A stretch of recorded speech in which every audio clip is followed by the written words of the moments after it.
Hey,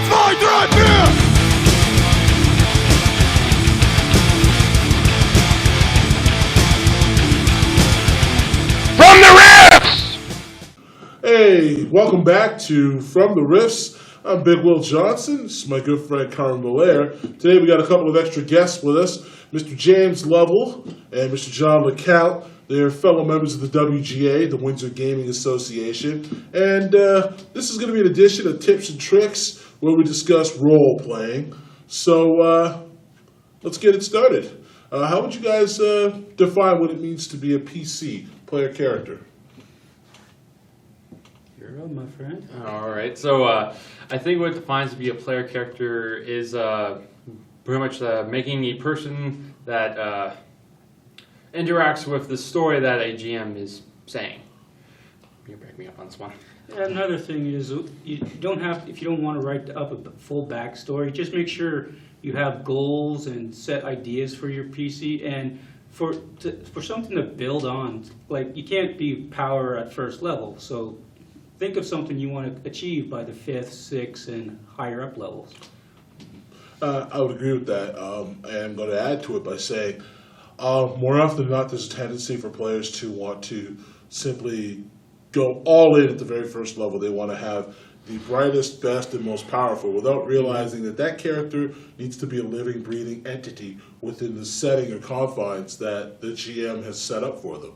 So you take that character and you need to understand what his motivation is or her motivation. Why are they the way they are? What are they doing? What are they trying to achieve? Don't just make it about trying to be, the biggest badass with the meanest guns or the biggest sword or most powerful spell. Yeah, your player character, your character should be a real character. Like he's a real person in his world. So you want to flush him out so that he's real. He's not a video game character that's just going to run and slash and hack and do. He can have attachments. He can have a wife or have kids or have emotions, have feelings, have insanities. All that shit can actually happen to him in his world. He's real, and a lot of people skim that over, and that's when you get the cardboard robot syndrome. Yeah, and I mean, basically, your game winds up having no depth because you're like, okay, well, we've beaten everything, we've killed all we really want to kill, we've looted all we want to loot, and there's nothing left. Meanwhile, if you had started with a character, say you wanted to be a knight, and you started as a knight, and that knight is on a quest to save the kingdom. Why is he on that quest? Is it because he's a diehard patriot to the kingdom? Usually no. But if his whole family's there, and they've been there for years, and his father was a great warrior, these are all great. These are all things that kind of add and build on a character. Are they cliche? Yes, they are. But there's a reason why we have cliches. These cliches are things that are ideas that most of us find enduring to some point. So you're helping that character fit into the world around it. Yeah, that's why we all know and love the fairy tales like Snow White and Grimm's other ones. We all grew up with those. They're fleshed out and they give us the ideas. How would you guys define how to make a character fit into the world or to the place? I think how you could do that is you could ask your GM on the story setting. Where is it taking place? The time. That maybe certain other aspects of what are the races and all that. Is there any actually storyline related to that and all that? So and then from that work on a concept that fits within that world.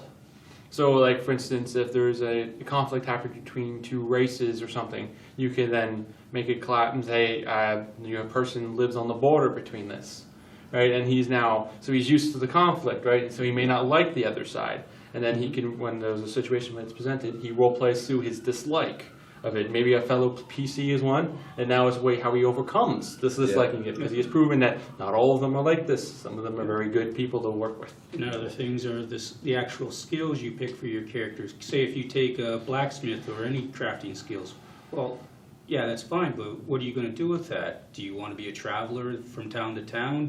Are you just going to do it for yourself? You think of these things and you build your character up, and it goes back to having the goals and why you chose this class. Okay. Absolutely. All right. How about the good role playing versus bad? Now you have a character, and you got an idea how you're going to have them act. What would you say would be a good way to role play versus bad? I'll jump in. I'd say for good role playing, you really want to, as far as good versus bad, I guess I'll give you examples of bad. Bad role playing is where you're always the star of the show. No one else in your party gets a chance to do anything because your guy always has to go first, or your character always has to have the best. If there's loot that's found, or a device, or an item, your player is the one who decides on whether he gets to keep it or someone else. So not sharing time or sharing items. That's bad role playing. Working against the party, or if the party always has to take an hour of role play time just to resolve something that your character is doing. That's kind of unfair. It's hogging that spotlight, and that's just character stuff. There's also, you need to kind of define where your character is. What's your character and what's you? You need to kind of define that, because sometimes when too much of you bleeds into a character, that also leads to more of that spotlight hogging that I mentioned earlier. And to back up that point of bleeding out of game stuff in, it's the information that you've seen in books and movies, and that stays out of the game you're in. Don't bring it in. If you're playing Star Wars or a zombie game or anything else, try and keep what you've read and seen out of it, and just enjoy. Yeah, I think that brings us into in and out of character information. A lot of problems a lot of players have is when they start playing a given game, especially if it's based on some known property, is that they start taking information that they as a person know and start sticking it in the head of their player. And that instantly leads to bad role playing, because your character is not God. He doesn't know everything. If you're playing in a given world and the history is such that not all the people in that world know everything that's happened in the past, your character doesn't know everything that's happened in the past. Right. So he should only know the stuff relevant to him. So you can't bring in that other information. It's just not fair. It corrupts the experience. And I mean, it almost sounds like it might sound like we're talking down in some cases, but we're really not. This is the line that clearly defines your Good role player. goal. Not even just good. Your adequate role player, the person who just plays, and the person who's a pleasure to have the experience of gaming with. Because at some point, you have to get past I want to be just the best of everything. At some point, it's got to be it's the journey. It's not the destination. Right. So. Okay. Well, we're talking about the good and bad stuff. How about power gamers? Power gaming in general. It's a topic that almost everybody brings up one way or the other. I'll admit I'm a power gamer, but I have to say though, I try to put rails on it. So even if he does bolt them on just so he can swing them at you later. One of the things I would say, like one of my last characters, Pinnacle, he's this uber powerful superhero that we made up in a superhero game. But I made him a kid, and I made him a stupid kid too. I mean, he's just doing all kinds of retarded stuff. So my power gaming ends up being curtailed by the fact that my character doesn't know everything, doesn't act the way he should. You know, he can rip through a mountain, but he never occurs to him to rip through a mountain. So anyway, there can be good power gaming and bad, but power gaming in itself can be a problem if it's not done right. So what do you guys think? I would agree that there is good power gaming and bad. A good example is I remember a campaign that we played where everyone was a god. And it was power gaming. I mean, there was nothing in the world that we couldn't do. However, it wasn't about how powerful we were.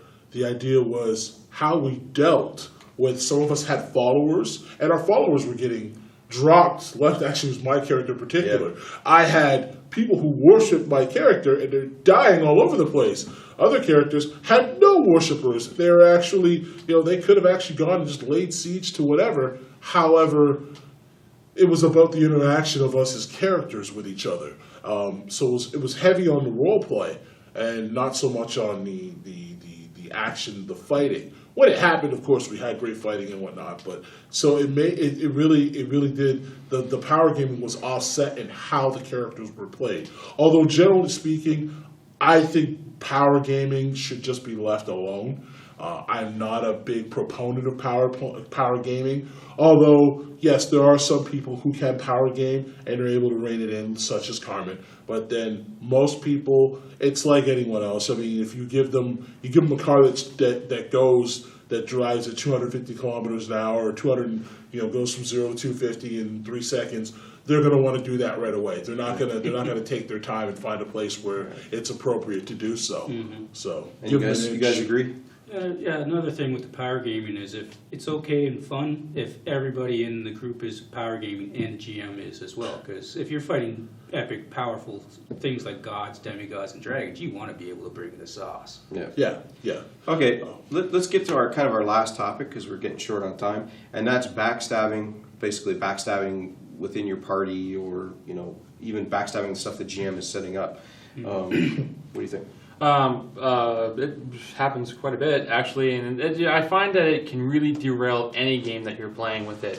I've had games that I've been running that two of the players have, instead of doing any of the storyline, have decided to wage a war between themselves.